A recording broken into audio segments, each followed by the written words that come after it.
May problema ho kasi ngayon ang komunikasyon sa ilang bahagi po ng Soc-Sargen Region. Dahil pa rin po sa nangyaring pagyanig, ang taga-DICT ay nagsabi po na may mga areas talaga na mahirap po ang koneksyon ng telepono maging ng internet.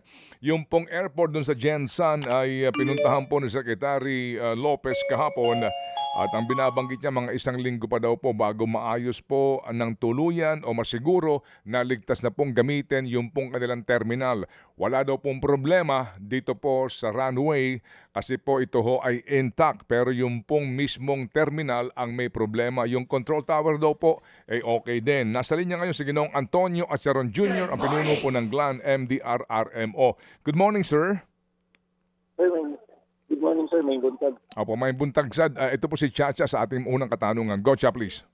Sir, Yes, sir. magandang umaga po. May mga report po dito sa aming mga News 5 correspondents na meron pong mga lugar dyan sa GLAN ang hindi pa rin po naaabutan ng tulong. Simula po nung tumama yung earthquake. Kumusta po, sir? Sa kahapon po ba o sa pinakahuli, napuntahan na po ba itong mga residenteng ito? Wala ka, ma'am, kasi yung may mga ibang barangays na isolated pa rin, including yung munisipyo. Ilan pong mga barangay itong sinasabi niyo pong isolated hanggang sa ngayon? So, may mga sa highway lang, ma'am, kung mag-distance sa highway, mga 5 to 6 barangays pa hindi mo mapupuntahan. 5 to 6 barangays. At Barangay. oo, Yes, ilan ma'am. ilan Not including yung mga inner barangays pa na kailangan mong pasukin talaga. Ilan pong mga residente itong tinitignan natin na naninirahan dun sa mga 5 o 6 na barangay na hindi pa rin po napupuntahan hanggang sa ngayon? Hindi namin ma-estimate pa kasi hindi nga makapunta doon sa mga barangays. Sir, meron po ba kayong communication dito sa mga barangay na ito kung ano pong kinakailangan nila kung sakali man? Yes, ma'am. May mga reports na pumapasok pero unstable internet connection saka yung signal hindi pa rin yan naka-stable. Dito po sa binabanggit natin na hindi pa rin napupuntahan hanggang sa ngayon, ano po ba ito? Kalsada po ba'y nasira? Tulay po ba'y nasira? At gaano Yes, po ma'am. kalaki yung pinsala? Yung highway kasi nasa gilid ng mga mountains number. So, na landslide na, hindi madaanan. Okay, sige. Klaruhin ko muna ha, sir ha. Opo. Yes, sir. Opo. Una sa lahat, bay, ilan ang kumpirmadong patay sa inyong bayan? So, sa confirmed dead, sir, may mga 6, sir. Ilan? 6, sir. 6. Oh, yung report sa mga yung report ngayon sa mga dyaryo na 20, hindi kumpirmado iyon. Wala kayong ganong impormasyon? Yun, sir? So, sa 20, sir, 6 yung confirmed, 14 yung missing. 13 yung missing, kaya nga umabot sa 14, sir, 14. 14 yung missing. Oo. 6 yung confirmed dead. Oo, kaya mayroong indikasyon nga na nagsasabi na mga posibleng umabot ng 20. Yung binabanggit nyo na 4 ang confirmed na patay, yung 16 6, sir, 6. I'm sorry, 6 ang confirmed na patay, yung 16 ay missing. Ito 14, sir, 14. 14, I'm sorry, 14. 13. 14 yung missing, 6 yung confirmed dead. Okay. Oo. Yung missing na ito as in hindi pa napupuntahan yung barangay mismo? Medyo, sir, kasi siya, sir, yung na-landslide ko yung kasi yung mga 14, sir. Natabunan yung mga bahay nila ng lupa. Oo.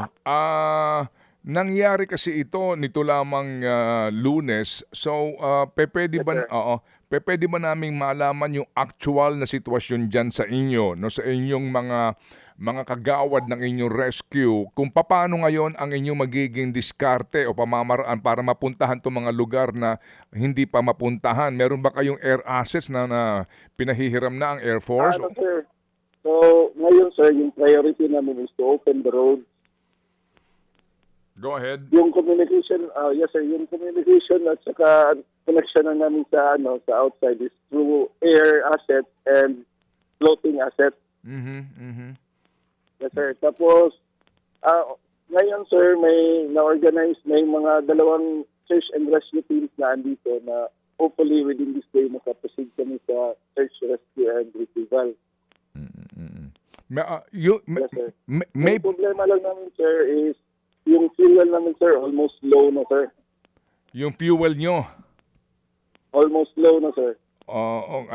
Kasi nga yung pag-travel ng mga tanker, 'di ba meron Yes, din sir. kayo, 'di ba meron kayong sariling municipal port diyan? Ano, sir, municipal. Port. Port, yes, sir, pero nasira din, sir. Nasira din.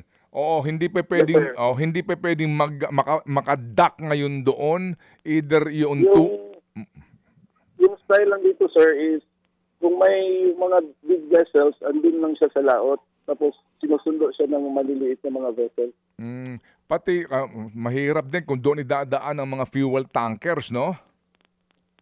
Yes, sir, kasi mabigat, sir. Oo. Yung ano lang, sir, hopefully this day may mga nag-pledge man na may nag-commit na may mga barrels ng fuel. Oo. So far, may injured din ba kayo? Yes, sir, marami, sir. Nung first day talaga, sir, marami. So hindi na namin ma-monitor yung actual lang sa hospital, may mga 63. Sa morning pa lang yun. Yung sa afternoon, hindi pa na-count kasi may marami kasing medical stations naka-spread sa munisipyo, sir.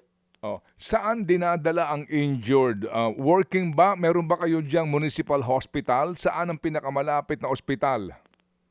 May provincial hospital kami dito sa Blanc, sir, tsaka may super RH kami, sir. Oo. Yung provincial hospital ninyo, nasaan? Andito mismo sa loob ng, sir, ng barangay poblasyon. Nasa Glan mismo, nasa bayan. Yes, sir, yes, sir. Okay, sige. So, sa ngayon, kumusta yung ospital? Wala ba siyang damage? Paano ang kondisyon doon? Yung iba, sir, kasi natatakot na pumasok ulit. Nasa labas lang, sir. Naka-tent sila. Pero yung ospital ba na-check na ng inyong mga engineers? Yes, sir. Mm. Yes, sir. Yun yung sinigurado ng provincial government, sir, sinek yung hospitals nila. Sa ngayon, may kuryente na ba kayo? Wala pa, sir. So, no internet, no water, no electricity. Saan kayo kumukuha ngayon ng kuryente ang inyong munisipyo? May generator naman, sir. Ang problema nga lang ninyo, fuel, no? Fuel, yes, sir. Yes, sir. Okay, sige. So sa ngayon, so far, ano na ang tulong na nanggagaling muna sa probinsya para sa inyo dyan, sa lahat ng inyong kakailanganin para doon sa search and rescue? May na, sir, may fuel na. Papadala ngayong araw, fuel, tubig, tsaka food supply. Okay. And then, yung bang DPWH nagpadala na ng kanilang mga equipment galing sa region? Yes, sir. Sila yung nagtatrabaho sa north side ng highway, sir. Okay. Yung tulay na bumagsak dyan, na connecting papunta nga dito rin sa Jensan, meron Yes, kasing, may visuals kasi na kinakailangan sumakay pa ng balsa, ano? Pati yung mga motorsiklo para lang makatawid yung mga tao. Ano ang disposisyon dyan ng DPWH daw? Sa ibang munisipyo yun, sir. Hindi yung sa Glan. Oo. Pero ito nga din yung inyong connection papunta ng Jensan boundary, di ba? Yes, sir. Sa kahapon, sir, sabi ng DPWH na i-try daw nila ngayong araw kung pwede na daw nila mapadaanan. Maganda ang panahon ngayon dyan. Yes, sir. Sunny, sir. Oo, pero ang problema dyan kapag umulan, yung mga... Yes, sir. Oo, Yung problema. correct. Yung mga kababayan nyo, naka-tent ba sila ngayon? Yung mga may damage sa mga bahay, pati yung nasa labas ng ospital? Yes, sir. Naka-tent yung iba, sir. Andito sa plaza. Yung iba sa labas lang natutulog kasi natatakot sa aftershock. Kaya nga, meron pa rin aftershock? Marami pa rin, sir. Oh. May iba malakas, may iba mahina. Oh. Ano ang plano ng LGU kapag umulan? Paano nyo? How can you take care of your citizens? Sir, may ano naman kami dito, sir, yung mega tent. Yung para sa plaza, yung nasa mga bahay nila, pumapasok lang sila sa bahay nila, sir. Okay. Sa 31 barangays ng Glan, ilan pa sa mga barangay na ito ang wala kayong totally access ngayon? At how do you go about it? Sir, yung access, ibig sabihin na yung iba kasi naglalakad na lang. Dumadaan sa may seashore pag low tide. Tapos sinusundo sa kabilang part ng highway. Ang hirap nun, no? Yung, Yes, sir. Yes, sir. oo. Yung mga barangay kapitan ninyo na 31, nakapag-report na Yes, sir. sa munisipyo lahat ito? Yung iba, sir, kasi yung iba nasa, ano talaga, sir, ba? Hard to reach areas talaga, so walang signal doon. Okay. Pero yung iba, nakakatawag mo. Depende sa stability ng internet tsaka ng line mismo ng signal. Oo, pero before the earthquake, yung 31 barangays ninyo, meron naman kayong komunikasyon ng munisipyo o talagang merong Yes, mga sir, dead yes, sir. spot? Ha? Wala, sir. Centralized kami, sir, kasi may ano din kami yung mga base radios. Oo. Hindi gumagana ngayon ang base radio ninyo? Hindi, sir, kasi nasira ata pati yung mga repeaters. Pati yung repeaters sa bundok? Yes, sir. Yes, sir. Nako, laking problema niyan. Sige, so Yes, sir. sa 31 barangays, anong barangay ang totally walang komunikasyon? Yung mga malayo na kasi yung mga barangay na yun, sir. Oo. So, Yung sa effort naman ng LGU, kami yung nag-clear ng south side ng highway, oo. papuntang south. Magmula kahapon, magmula nung Monday ba, wala pa kayong ginagamit na helicopter dyan ng Air Force? Si OCD, sir, may nagpapadala sila ng tulong dito sa pamagitan ng chopper, sir. Oo, yung tulong nga, yung pagbaksak na relief goods? Yung ano lang, sir, kasama yung ibang personal nila kasama, may kasamang mga relief goods din, sir. Oo, pero yung pagpunta doon sa actual na mga barangay kasama perhaps si Mayor para mapuntahan yung mga unreachable ninyo, wala pang ganon? Wala pa, sir, kasi hindi madaanan yung mga highway, sir, tsaka daanan. Hindi nga, I mean, through chopper, malabo din kung mag-iikot doon sa may bundok, Yes, kamo? sir, malabo din. Yes, sir. Yes, sir. Pwede lang mag-aerial view, sir. Okay, sige. So, ilan ba ang municipal ports ng GLAN? Isa lang, sir. Kumusta yung mga heritage sites dyan? Yung mga lumang bahay, yung mga pinupuntahan ng turista, nasira ba din? Sa pag-check namin, sir, yung mga heritage sites, hindi naman gaano affected, sir, yung sa loob lang. Oh. So so far yung mga tourist attraction dyan, intact naman siya. Anong report ng mga tao nyo on the ground? Yung sa, sir, yung sa mga resorts, hindi pa naabot yung iba. Kasi yun nga, sa highway, hindi pa naabot. Sa ngayon, ilang tao ang kinakailangan ninyong pakainin at alagaan so far, sir? Ngayon, sir, may may ibang mga stores naman na konti-konti bumubukas. Pero sa Yeah.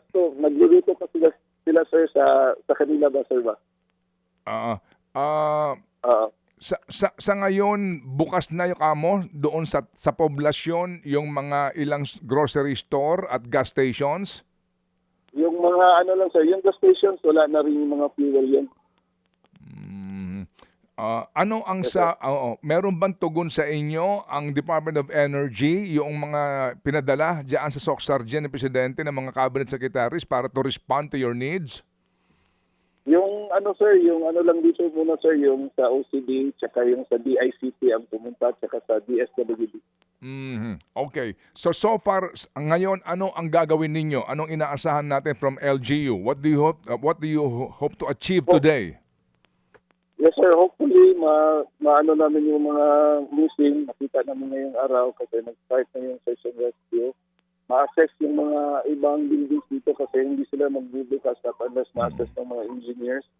Saka yung mga roads, mga 400 meters na lang yung, sir, na kailangan i-clear para ma-connect na kami sa labas. Okay. So ngayon, ang suma total, ilang pamilya so far ang reported ninyo na affected, ilang houses, ilang missing again? Sir, so basically, sir, lahat kami dito sa GLAN affected, around mga 22,000 families. 22,000 families. Ganon karami ang Sir, apektado. yun na yung population ng GLAN, sir. Mismong 117,000 population ninyo apektado. Yes, sir. Yes, sir. Goodness, ha? O sige. So, Yes, sir. Affected kasi, sir, sir, kasi isolated pa kami ngayon. Wala pang mga, wala pang mga goods na dumadating sa loob. Pero medyo self-sustaining naman kung nandito ka sa loob, sir. Pero nagkakaubusan na ng supply. Oo. Yung bang mga mangingisda dyan, Yes, sir. bumalik na ba sila sa pangingisda? Hindi pa rin? Yes, sir. Yes, sir. Bumabalik na yung iba, sir, kasi wala nang makain, sir. Okay. May tanong ka ba siya, please? All right. Oo. Sige. So, sir, kami mamaya, tatawag kami dito sa Manila, doon sa mga offices Yes, na sir. maaari makatulong sa inyo. At makikikamusta rin kami sa inyo kung sakasakali para doon sa development diyan sa inyong lugar. Salamat na marami, sir, Sige, ha? sir. Mag-iingat kayo. Yes, sir, sir. Thank you. Yes, sir. Thank you. Salamat, sir. Once again mga kapatid, yan nga po ang head ng Glan MDRRMO dyan po sa Sarangani, si Sir Antonio Chan. Opo. Mga kapatid, patuloy po kayong tumutok sa 105.9 True FM para sa totoong balita, impormasyon, music and entertainment. Mag-subscribe sa aming YouTube channel at podcast at sundan nyo kami sa Facebook, Instagram, X at TikTok sa True Network PH. Bisitahin din po ang aming official website, truefm.ph. At panoorin din kami sa True TV Signal, Channel 19. Kami po ang 105.9 True FM. Laging true sa'yo, kapatid.